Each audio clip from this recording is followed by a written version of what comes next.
সঞ্জয় মান্ডি হয়ে বল আবার নানাও মিতেই, ডান প্রান্ত থেকে নানাও মিতেন, দেখছেন কাকে দেবেন।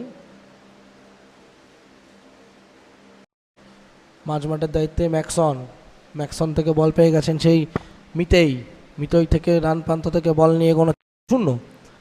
শেখ সাকিরুল অনেকটাই নেমে এসছেন, দলের অধিনায়ক তিনি আজকের, ছুটছেন শেখ সাকিরুল, শেখ সাকিরুল থেকে আবার মিতেই, মিতেই থেকে লম্বা বল, সেখানে কিন্তু হেড দিয়ে বের করতে পারেননি বল, সেখানে রেমি না, সেখানে বল পেয়েছেন ম্যাক্সন, ম্যাক্সন থেকে কিন্তু বল আবার সেই মিতেই, লম্বা বল, লক্ষ্য সেই গোল হতে পারে কিন্তু না।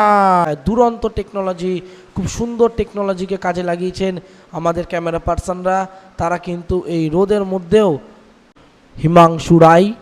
হিমাংশু রায় হয়ে বল দিয়ে দিয়েছেন একদম ডান প্রান্ত থেকে বল ভাসি, লাইন চেঞ্জ হলো না। কালীঘাট মিলন সংঘ 0, খিদিরপুর স্পোর্টিং ক্লাব 0।